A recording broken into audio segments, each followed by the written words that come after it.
Anthony took my keys. He says I'm medically unfit to drive. Those were the words that finally broke the silence. My name is Kiara. I am 26 years old. On a Tuesday afternoon, I was walking along the dirty shoulder of Route 9. Cars were flying past me at 60 miles per hour, kicking up dust and gravel. My 2-year-old son, Noah, was strapped heavily to my chest. My legs were shaking, but I kept walking. I had to keep walking. Suddenly, a large truck slammed onto the gravel ahead of me. The tires screeched. I knew that truck. My father jumped out. He is the police chief in our town. In that moment, he didn't look like a tough officer. He looked like a terrified parent. "Kiara," he shouted, running toward me. He grabbed my shoulders. "What are you doing? Where's your vehicle?" I couldn't lie anymore. I was too tired to make up an excuse. I looked him in the eye and whispered the truth. "Anthony took my keys, Dad. He said I'm not allowed to leave the house." My father's face went pale. Then it went dark.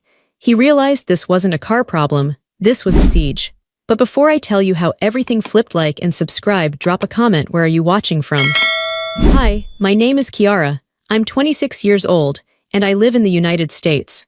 I sat in the passenger seat of my father's truck. The air conditioning was blasting, drying the sweat on my forehead. My son, Noah, was asleep in my lap. He was heavy, warm, and safe, but I was shivering. My hands were shaking so hard I had to clasp them together between my knees just to keep them still. My father, the chief of police, didn't start the engine immediately. He just stared at me. He looked at my dusty shoes. He looked at the sunburn on my shoulders. He looked at the way I flinched when he reached for his water bottle. "Kiara," he said softly, "talk to me." I wanted to tell him everything, but I didn't know where to start. Because the truth was, Anthony didn't hit me.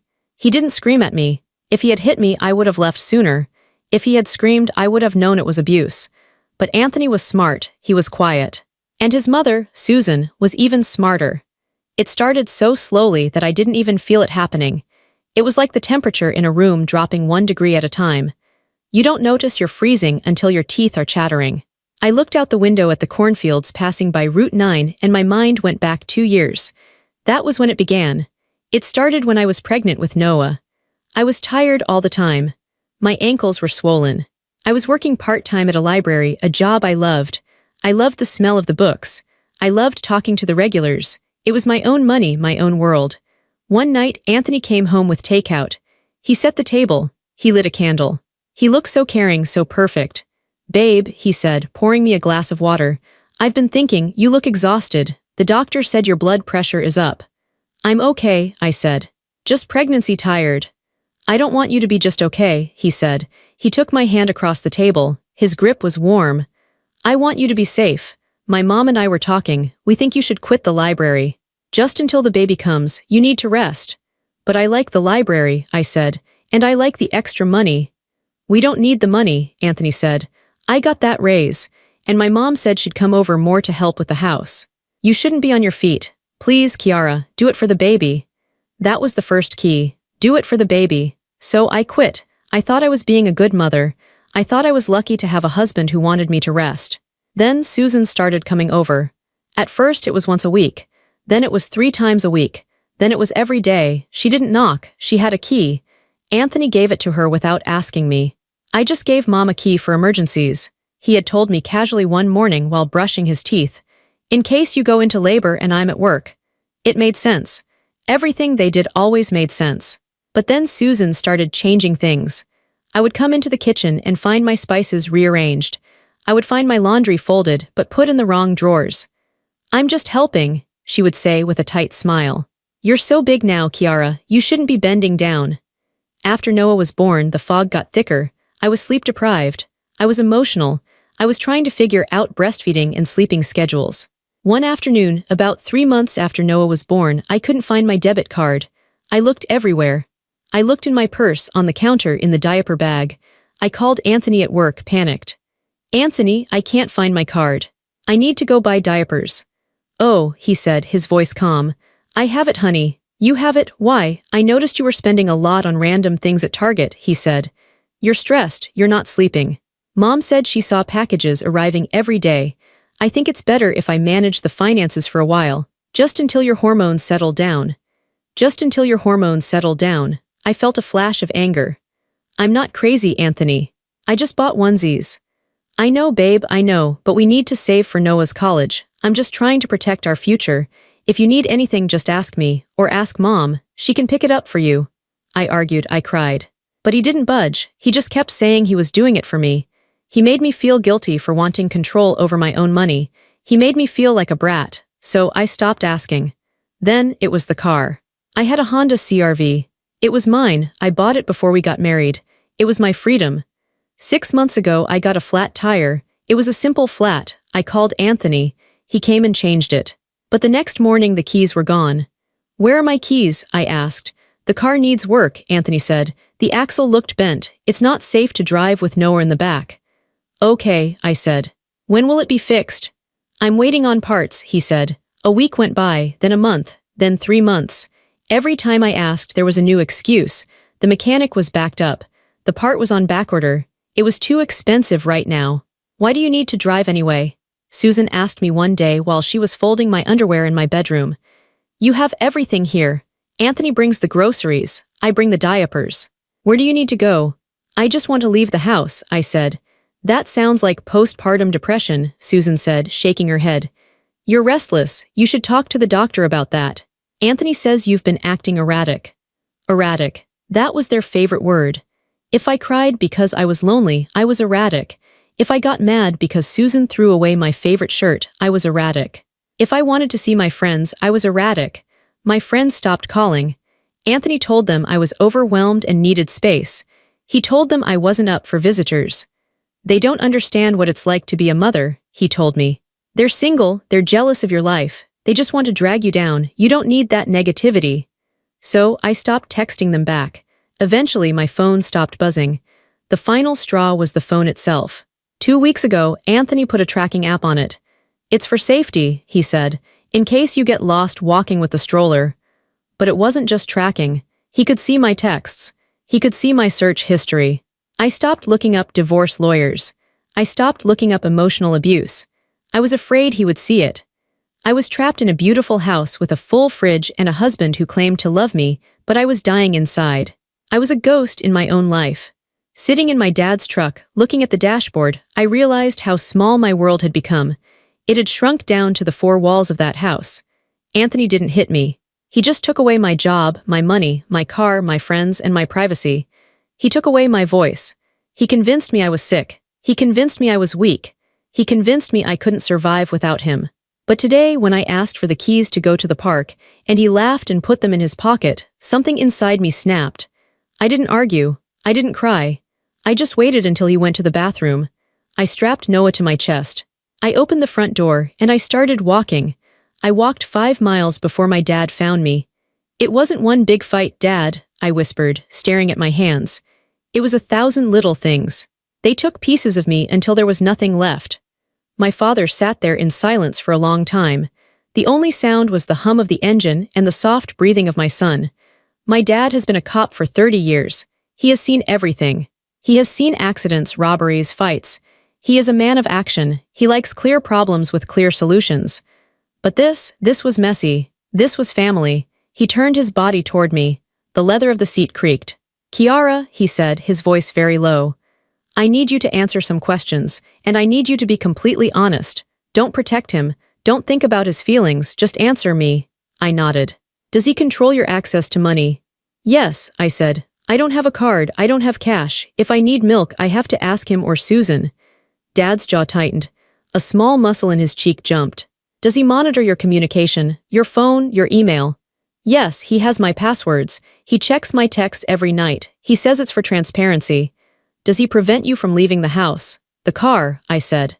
He says it's broken, but I saw him driving it last week to the store. He told me I imagined it. He said I'm medically unfit to drive because of my anxiety. Who diagnosed you with anxiety? Dad asked sharply. He did.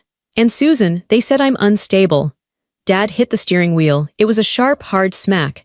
Noah stirred in my lap but didn't wake up. Unstable, Dad repeated. He looked out the windshield, his eyes narrowing. He wasn't looking at the road anymore. He was looking at a crime scene in his head. Dad, maybe I am, I said, my voice trembling. Maybe I'm overreacting. He provides for us. He buys the food. He pays the mortgage. Maybe I'm just ungrateful. That's what Susan says.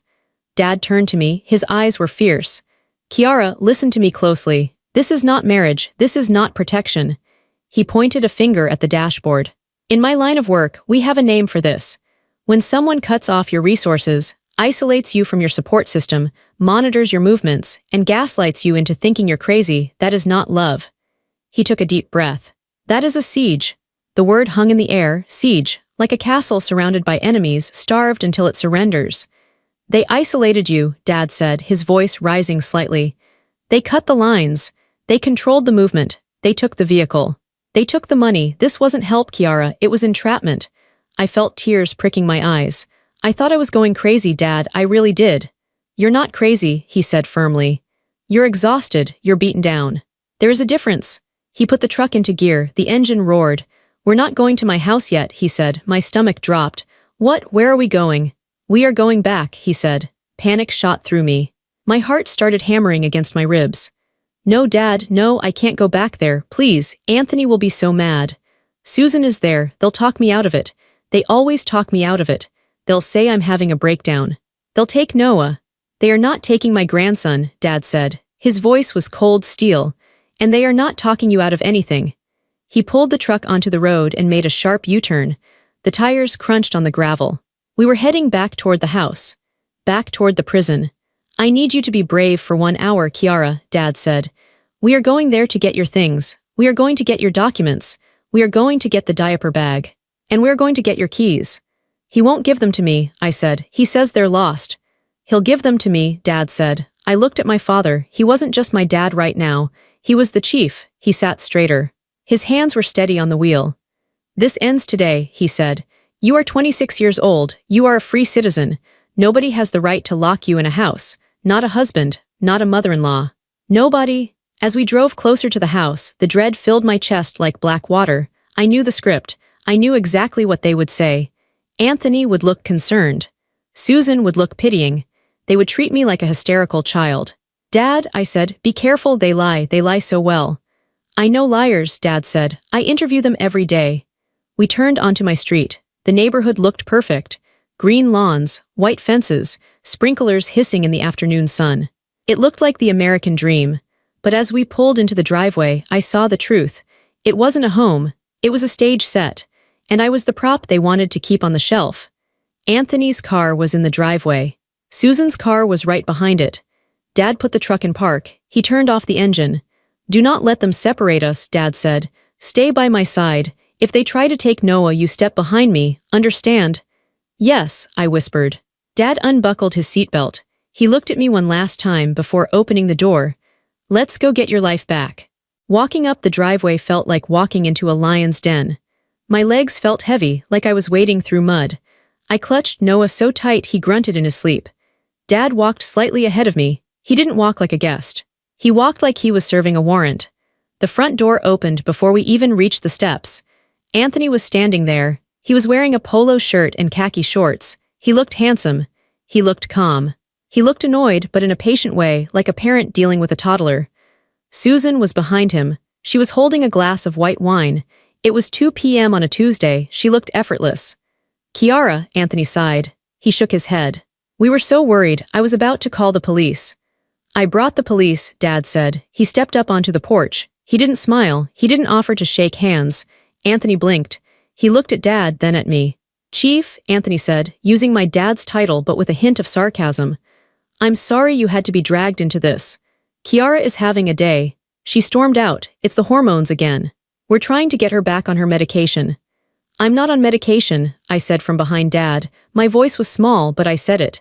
See, Susan said. She took a sip of wine. Denial, it's part of the condition. Hi, Frank.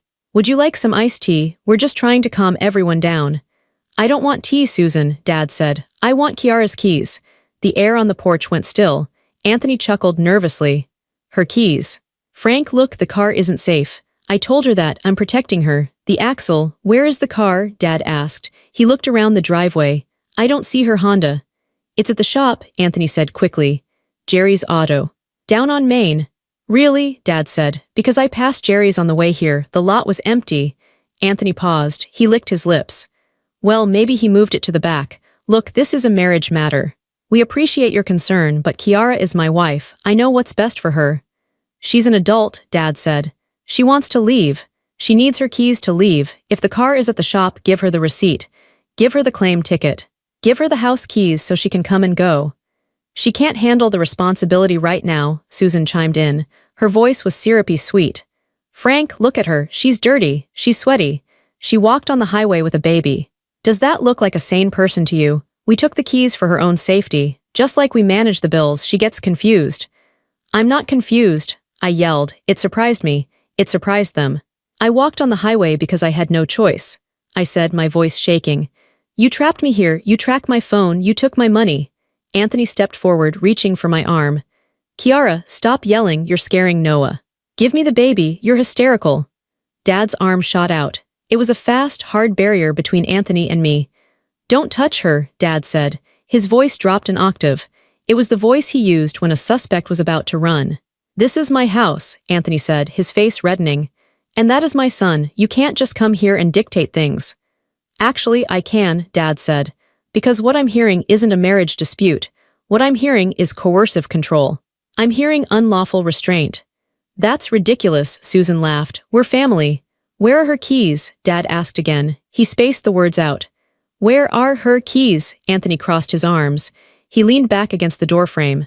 He thought he still had the power. He thought because he was the husband, he was the law in this house. I don't know where they are, Anthony lied. She probably lost them. She loses everything. Check your pockets, Dad said. Excuse me, check your pockets, Anthony. I will not, Anthony spat. This is harassment. Kiara, Dad said, not taking his eyes off Anthony. Go inside. Pack a bag, pack for a week. Clothes for you, clothes for Noah.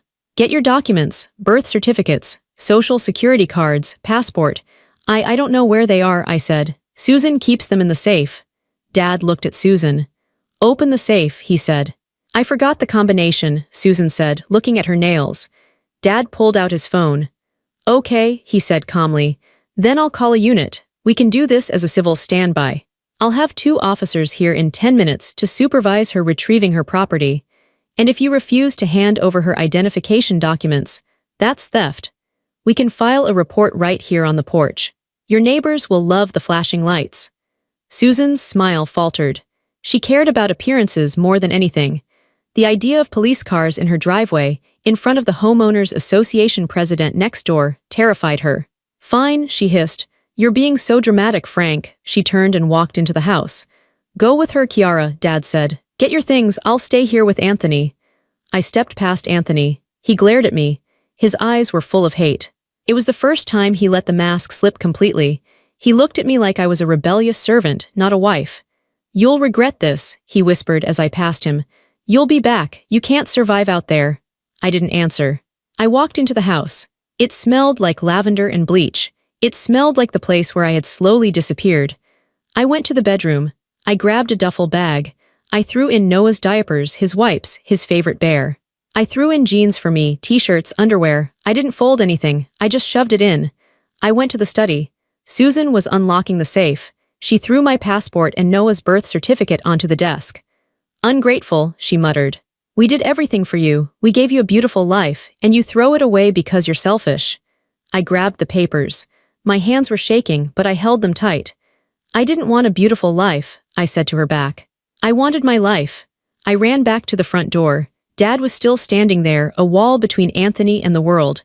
I got them, I said. Good, Dad said. Let's go. But Anthony moved. He stepped in front of the stairs. He blocked the path to the truck. Kiara can leave, he said. His voice was shaking with rage now. If she wants to ruin her life, fine, but she is not taking my son.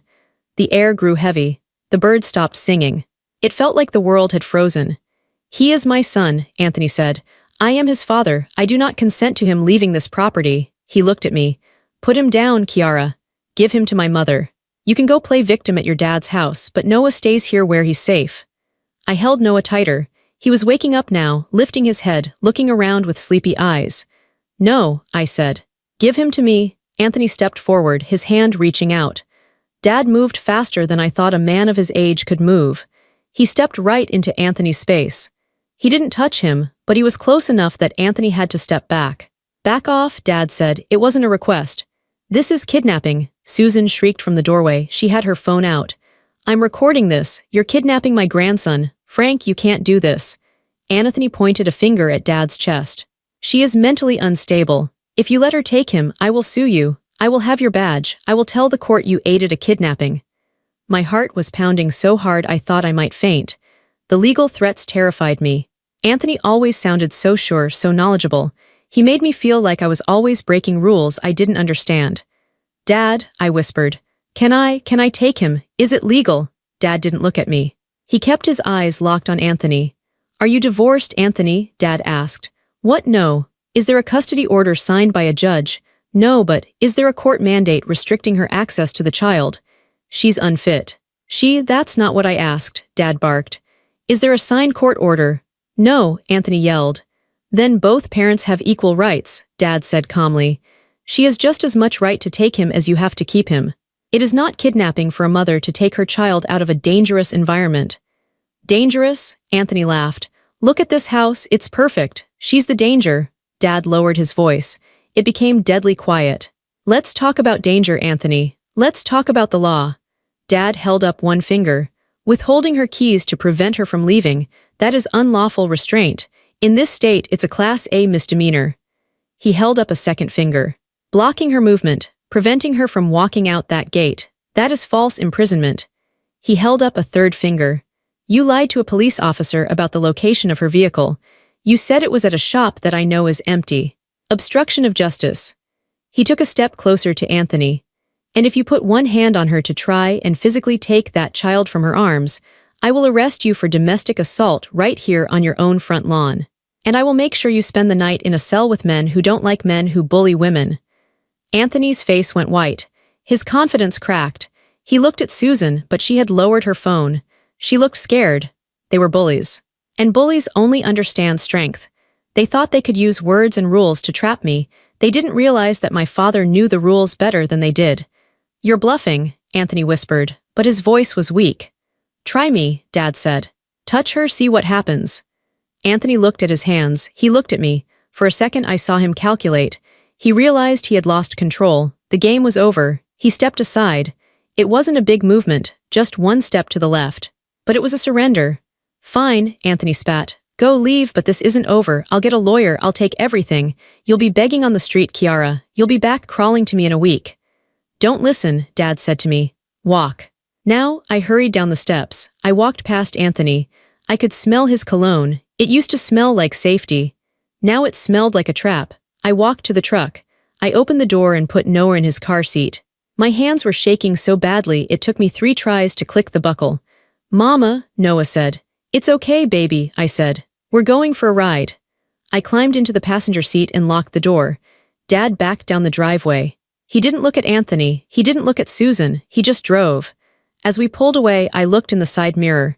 Anthony was standing in the driveway watching us. He looked small. He looked angry. But he was getting smaller and smaller as we drove away. "Dad," I said, letting out a breath I felt like I had been holding for 2 years. "Thank you." Dad reached over and squeezed my hand. "We're not done yet," he said. "Getting out is the first step. Staying out is the hard part, but you have proof now." "Proof?" I asked. "I just have my clothes." Dad smiled a grim smile. "No, you have something else. When you were packing, you grabbed the folder from the safe, right?" "Just the passports," I said. "Check the side pocket of your bag," Dad said. I looked down. There was a thick blue folder sticking out of the duffel bag. I hadn't put it there. "I saw it on the desk while Susan was yelling at you," Dad said. I swiped it. It looked like financial records, bank statements, loan documents. I opened the folder. My eyes widened. It wasn't just boring papers, it was everything. There were transfers from my savings account to Susan's account. There were credit card applications in my name that I never signed. There were emails printed out between Anthony and Susan discussing how to manage me. Email from Susan: "Move the trust fund money before she notices. Tell her the bank made an error." Email from Anthony: "I'll disable her car next week. She's asking too many questions." I gasped. "Dad, look at this." "I told you," Dad said, his eyes on the road. "They weren't protecting you, they were robbing you." I felt a cold rage settle in my stomach. It replaced the fear. I wasn't just a victim anymore, I was a witness. And I held the evidence in my lap. I wasn't weak, I said to myself, reading the emails where they called me stupid and fragile. I was just trusting. You're safe now, Dad said, but I knew the fight was just starting. Anthony said he would get a lawyer. He said he would take everything. I looked at the folder. Let him try, I thought. Let him try. The drive to my father's house was the longest 20 minutes of my life. My hands were shaking so hard that they vibrated against my legs. Every time a car appeared in the rearview mirror, my breath hitched. I expected to see Anthony's silver sedan. I expected to see him swerving behind us, honking, demanding I pull over. But the road remained empty behind us. It was just me, my dad, and the hum of the tires on the asphalt. We pulled up to the house I grew up in. It was a small ranch-style house with peeling blue paint and a porch that leaned slightly to the left. It wasn't perfect. It wasn't a magazine cover like Anthony's house. But as soon as the engine cut off, I felt my lungs expand. It smelled like pine needles and old rain. It smelled like safety. We're here, Dad said. He didn't just hop out. He sat there for a moment, gripping the steering wheel, letting the adrenaline fade. You're okay, Kiara. You're home, I unbuckled Noah. He was wide awake now, kicking his little legs. Grandpa's house, he chirped. Yeah, buddy, I whispered, burying my face in his soft hair. Grandpa's house. We went inside. The house was exactly as I remembered it. The same brown carpet. The same recliner with the duct tape on the armrest. It was messy. There were newspapers on the table and coffee cups in the sink. In Anthony's house, a coffee cup in the sink was a crime. It was evidence of my laziness. Here it was just a cup. Sit, Dad ordered gently. He pointed to the kitchen table. I'm going to make you a sandwich. You look like you haven't eaten in a week. I'm not hungry, I said automatically. That was my reflex. Deny needs, be small, be low maintenance. I didn't ask if you were hungry, Dad said, opening the fridge. I said I'm making you a sandwich, turkey or ham. Turkey, I whispered. I sat at the wooden table.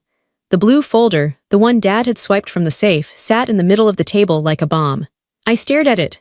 For the last 2 years, I had convinced myself that I was the problem. I told myself I was forgetful. I told myself I was bad with money. I told myself I was too emotional to handle the adult responsibilities. Anthony had taken that burden from me, right? He was the hero carrying the weight of the bills and the decisions so I could just be a mother.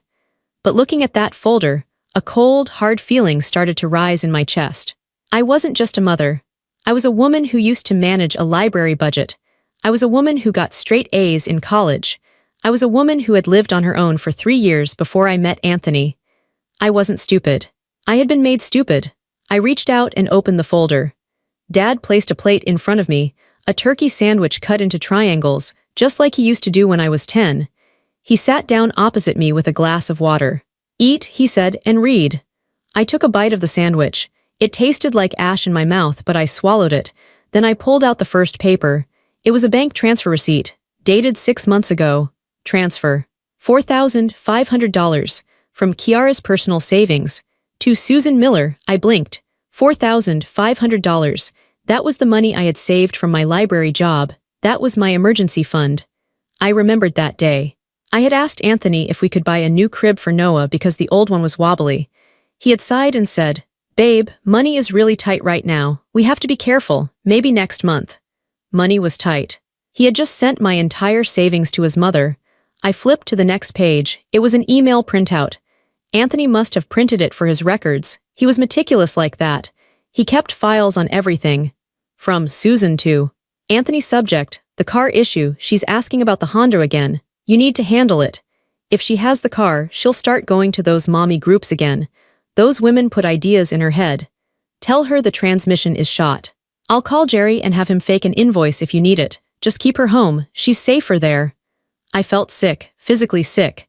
They weren't worried about my safety. They were worried about my freedom. They were worried that if I talked to other people, someone might say, "Hey, that's not normal." I looked up at Dad. He was watching me read, his face grim. "They planned it," I whispered. "Dad, they actually planned it. It wasn't an accident. It wasn't because I was sick."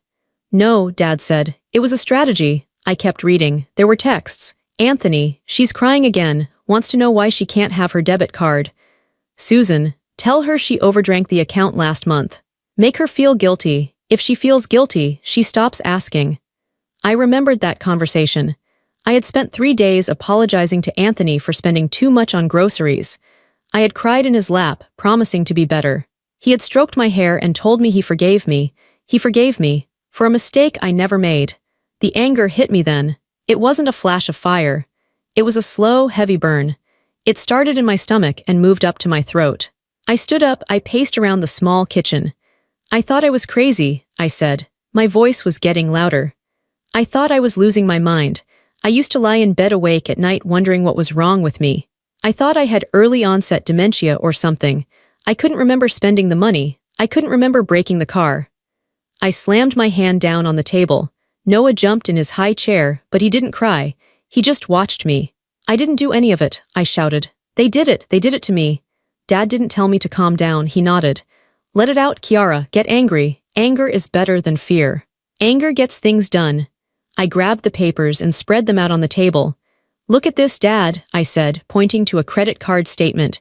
This is a card in my name. I never opened this card. Look at the charges. Liquor store. Golf pro shop. A nail salon in the city. I don't golf. I haven't had a manicure in 2 years. Dad leaned in, putting on his reading glasses. That's identity theft, he said. If they used your social security number to open that line of credit without your consent, that is a federal crime. And this, I said, pulling out a medical bill. Therapy sessions. I never went to therapy. Anthony told me he was going to therapy for his stress. He was billing it to my insurance. No, wait, this says patient, Kiara Miller. But I never went. Insurance fraud, Dad said. They were building a paper trail. If you ever tried to leave, they could pull these records and say, look, she's been in intensive therapy for instability for years. I sat back down, breathless. I wasn't weak. That was the realization that changed everything. I had survived a psychological war.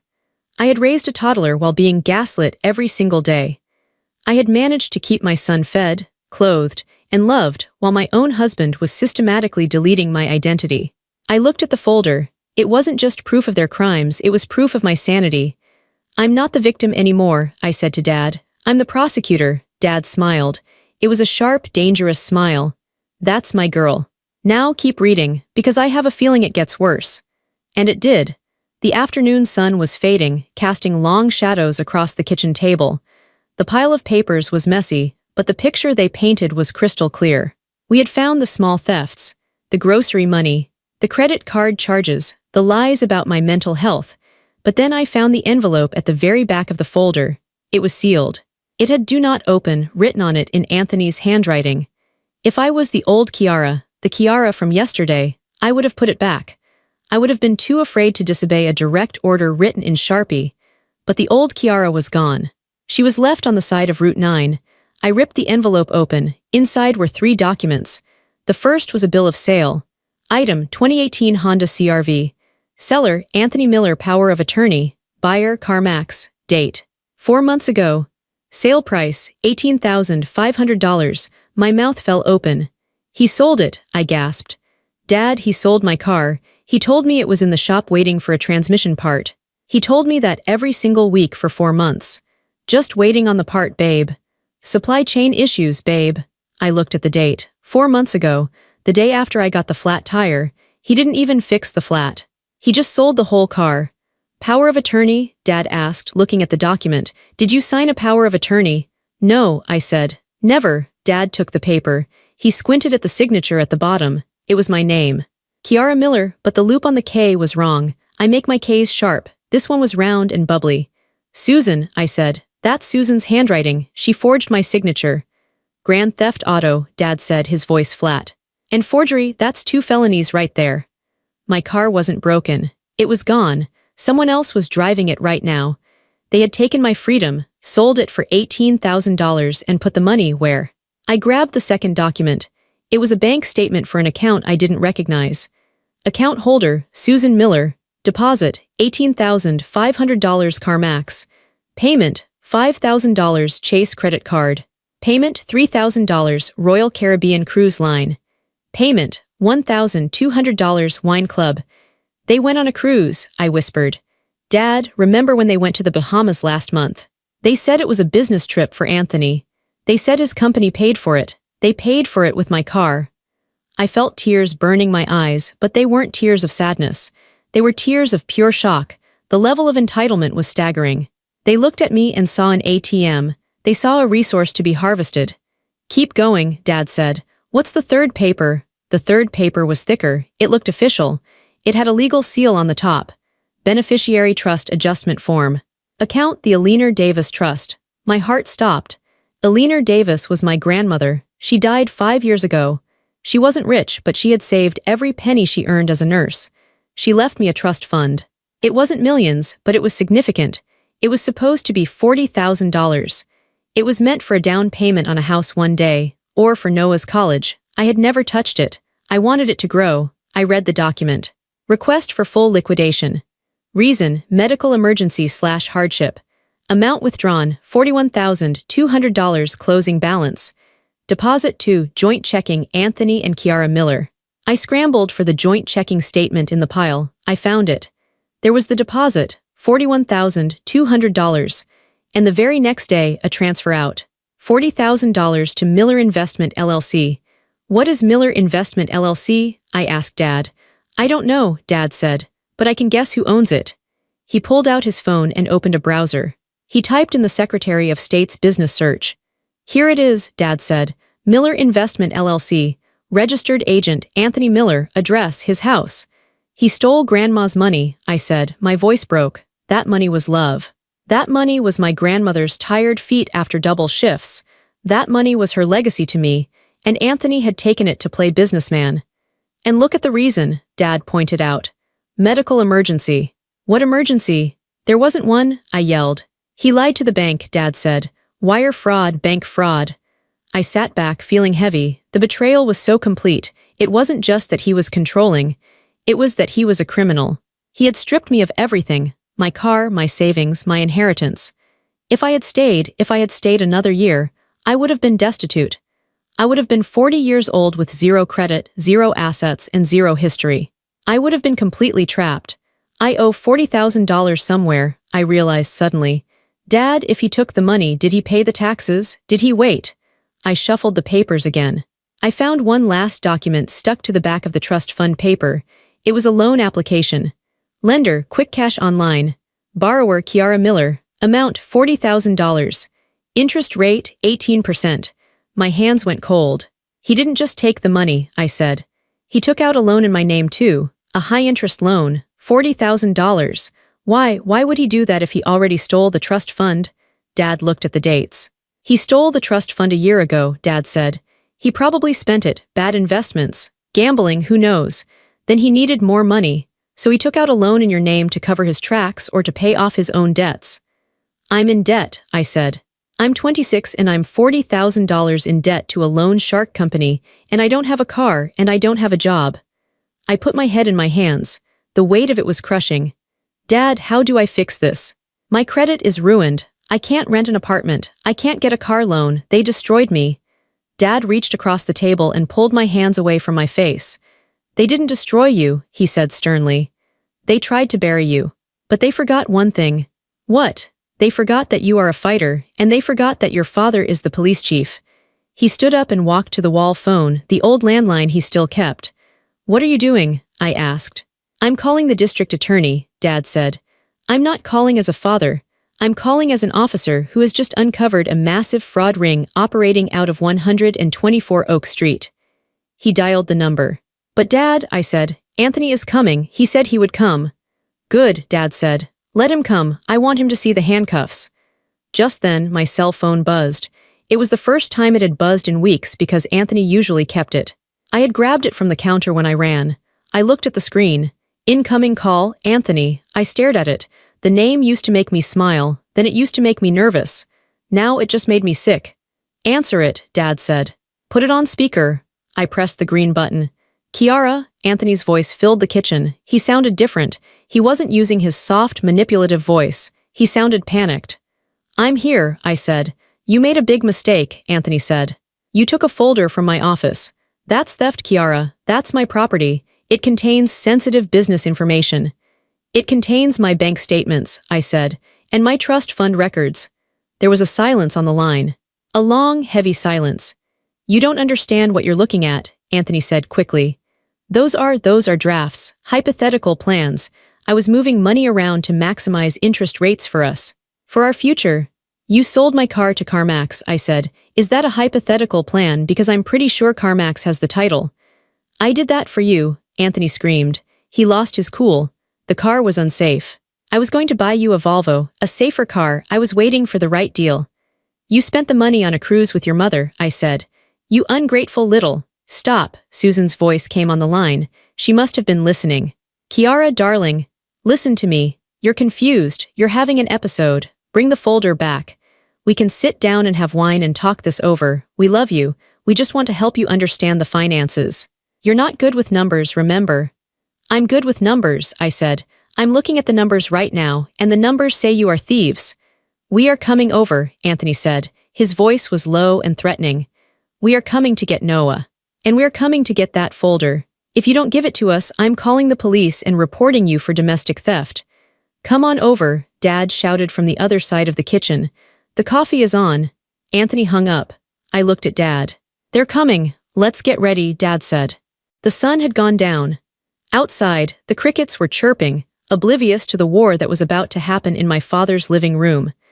Dad didn't call his deputies yet. He said he wanted to give Anthony one chance to hang himself. If we arrest him now, Dad said, it goes to court. It takes months. Lawyers get involved. He might get bail. He might hide the rest of the money. We need a confession, or we need him to panic and give it back. He won't give it back, I said. He's too greedy. He's a coward, Dad corrected. Bullies are always cowards when the victim stands up. We waited. I put Noah to sleep in the back bedroom, my old room. I put a chair under the doorknob just in case. At 8:30 p.m., headlights swept across the front window. I sat on the couch. Dad sat in his recliner. The blue folder was on the coffee table between us. The knocking wasn't polite. It was pounding. Dad got up and opened the door. Anthony and Susan stormed in. They didn't wait to be invited. They marched into the living room like they owned it. Anthony looked disheveled. His hair was messy. He was sweating. Susan looked perfect as always, but her eyes were darting around the room, looking for the folder. She spotted it immediately. There it is, she said, reaching for it. Don't touch it, I said. I didn't shout. I didn't stand up. I just said it. Susan froze. She looked at me. She wasn't used to me speaking like that. She was used to me shrinking. Kiara, Anthony said. He tried to put on his reasonable husband face. This has gone far enough. You've had your tantrum. You've upset my mother. Now, give me the papers, get Noah, and let's go home. I'm willing to forget this ever happened. You're willing to forget? I laughed. It was a dry, hollow sound. I bet you are. I picked up the folder. I know about the car, Anthony. I know about the trust fund. I know about the loan. Anthony's face twitched. I told you, those are complex financial maneuvers. You don't understand business. I understand that forging a signature is a felony, Dad said from the doorway. He had locked the front door and was leaning against it. Anthony spun around. This is a civil matter, Frank. Stay out of it.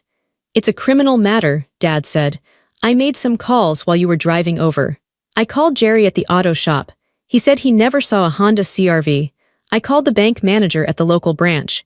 He was very interested to hear that Kiara never signed that withdrawal slip. You called the bank? Susan's voice was high and thin. I did, Dad said, and I told them to freeze the accounts pending a fraud investigation. Susan grabbed Anthony's arm. He froze the accounts. Anthony, my direct deposit goes in there tomorrow. Shut up, Mom, Anthony snapped. He turned to me. The mask was gone. He looked desperate. Kiara, listen, we can fix this, okay? Maybe I borrowed some money, but I was going to pay it back. The investment, it's going to pay off big next month, I swear. I was doing it for us to surprise you. Surprise me, I asked, by selling my car, by putting me $40,000 in debt. I had to, Anthony yelled. We have expenses, you don't work, you just sit at home all day. Do you know how much it costs to maintain that house, to maintain our lifestyle? Our lifestyle? I stood up. I didn't ask for that house. I didn't ask for the expensive furniture. I wanted a simple life. You wanted the showpiece. I deserve the best, Anthony screamed. I work hard, and you're nothing without me. You're a dropout librarian with a kid. Who's going to want you? You have no money. You have no car. You're trapped, Kiara. Even if you leave, you're ruined. I made sure of it. The room went silent. He had admitted it. I made sure of it. Dad pulled his phone out of his pocket. The screen was glowing. Did you get that? Dad asked. I got it, a voice said from the phone. It was the district attorney on speaker. Anthony's knees buckled. He looked at the phone. He looked at Dad. You recorded me. I'm a cop, Dad said. I collect evidence. Dad walked over to the coffee table. He picked up the folder and handed it to me. It's your call, Kiara, Dad said. We have him on tape. We have the documents. We can arrest him right now. Or, Dad looked at me. He was giving me the power. He was letting me decide the ending. I looked at Anthony. He was trembling. He looked young and pathetic. Or what? Anthony whispered. I took a deep breath. Or you fix it, I said. Anthony blinked. What? I want everything back, I said, by tomorrow morning. I can't, Anthony stammered. The money is tied up, it's gone. Then sell the boat, I said. Sell your truck, sell your watch, I don't care. I stepped closer to him. I want the $40,000 for the trust fund back in an account in my name only. I want the $18,500 for the car. I want the $4,500 from my savings. That's over $60,000. Susan shrieked. We don't have that liquid. Then you better find it, I said calmly. Ask your friends, take out a loan, I don't care. I held up the folder. If the money isn't in my account by 9 a.m. tomorrow, I walk this folder into the police station and I press charges for everything. Grand theft, forgery, identity theft, fraud. You'll go to prison for 10 years, Anthony, and Susan, you'll go too for being an accomplice. Anthony looked at Susan. They were trapped, they knew it. And one more thing, I said. What? Anthony asked, his head hanging low. I want a divorce. Uncontested, you sign the papers, you give me full custody of Noah, you pay child support, and you never ever come near us again. You can't take my son, Anthony whispered. But there was no fight left in him. You didn't want a son, I said. You wanted a possession, you wanted a prop for your perfect family photo, but the photo is ripped, Anthony, it's over. I pointed to the door. Get out of my father's house. Anthony looked at me one last time. He didn't see the scared girl who asked permission to buy milk anymore. He saw a stranger. He turned and walked out the door. Susan followed him, sobbing quietly about her reputation. Dad closed the door and locked it. The deadbolt clicked. It was the loudest, most beautiful sound I had ever heard. Do you think they'll pay? Dad asked. They're greedy, I said. But they're more afraid of jail than they are of losing money. They'll pay. I sat back down on the couch. My legs finally gave out. I started to cry, not soft crying. Hard, racking sobs. I cried for the girl I was 2 years ago. I cried for the car I loved. I cried for the time I lost. Dad sat next to me and put his arm around my shoulders. He didn't say anything. He just let me cry. I was broke. I was single. I was starting over from zero. But I had the keys to my own life again. And that was worth more than any trust fund. I didn't sleep that night. I sat at the kitchen table with my phone in my hand, watching the minutes tick by. 8:58 a.m. 8:59 a.m. If the money didn't appear, I was ready to go to the station. I had the folder packed. Dad had his uniform on. At 9:01 a.m., my phone buzzed. I opened the banking app. My hands were shaking, but this time it wasn't from fear, it was from adrenaline. Deposit received, $63,000. Source, A. Miller. I let out a breath that sounded like a sob. He had done it.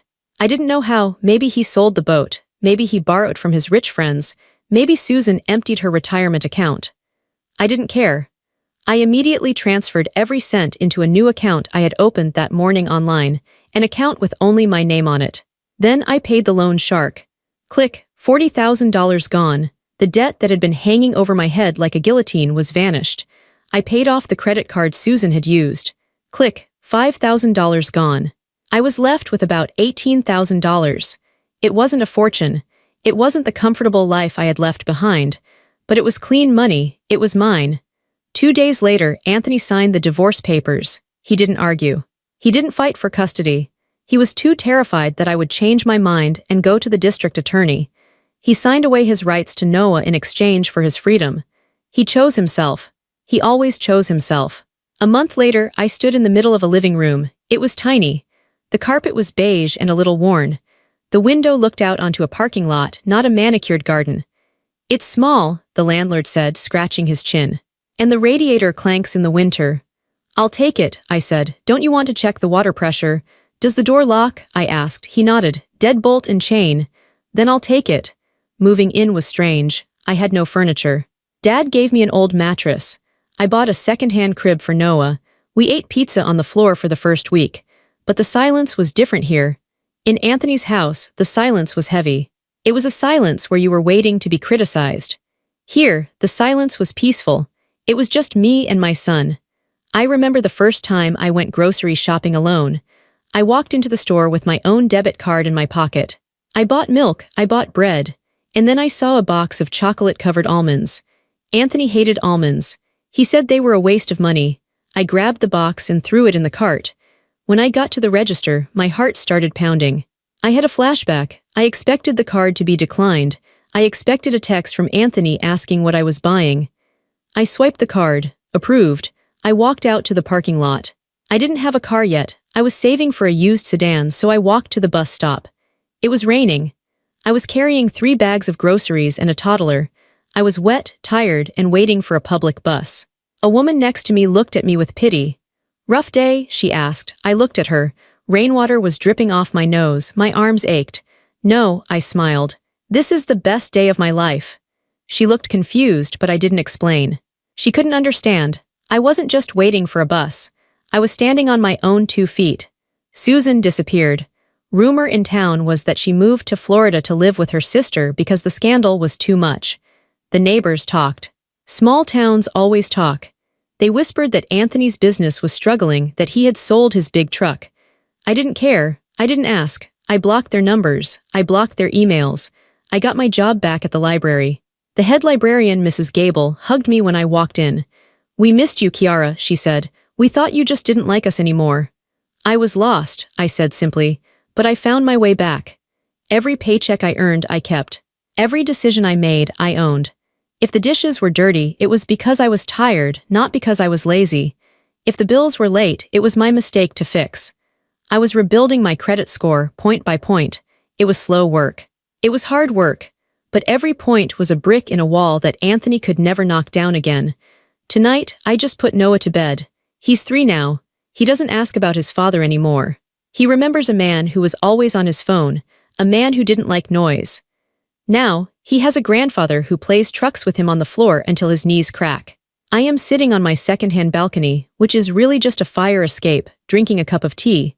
The city sounds are loud. Sirens, traffic, people shouting. It's not the quiet, protected suburbs. For a long time, I felt stupid. That's the hardest part to admit. I looked back at the last 2 years and thought, how did I let that happen? I'm an educated woman, I'm strong.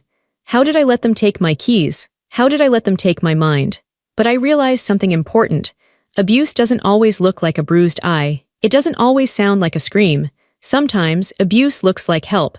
Let me handle the bills so you don't worry. Let me drive so you can rest. Let's stay home so you're safe. It sounds like love. It feels like a warm blanket. But slowly, the blanket gets tighter and tighter until you can't move your arms. And by the time you realize you're suffocating, they have taken the scissors. I wasn't weak for staying. I was hopeful. I wanted to believe that my husband wanted to take care of me. I wanted to believe that family meant support. But control is not care. And isolation is not protection. I look at my keychain on the table. There are 3 keys. 1 for the apartment building, 1 for my unit, and 1 for the 2015 Toyota Corolla I bought last week. They are just pieces of metal. But to me, they are heavy. They weigh as much as my dignity. Anthony told me I was ungrateful. He told me I had a perfect life in a golden cage. He was right about the cage. He was wrong about the gratitude. I was never grateful for the cage. I was just afraid of the fall if I tried to fly. But I jumped. And I didn't fall. I landed. I want to say this to anyone listening who feels small right now. To anyone who has to ask permission to spend their own money. To anyone who has to explain why they took 20 minutes to get milk instead of 10. To anyone whose partner tracks their phone for safety. You are not crazy. You are not ungrateful. You are being erased. They tell you that you can't survive without them. They tell you the world is too scary, too hard, too expensive. They are lying. The world is hard, yes. Rent is expensive. Being a single parent is exhausting. But I would rather work 3 jobs and sleep on a mattress on the floor than ever hand my keys to someone else again. I would rather be tired and free than rested and owned. You don't owe them your loyalty. You don't owe them your silence. You owe yourself the courage to walk out that door. Tell me where you're listening from in the comments. And tell me, have you ever had to fight your way out of someone else's version of protection? I want to hear your story. Because telling it is the first step to being free.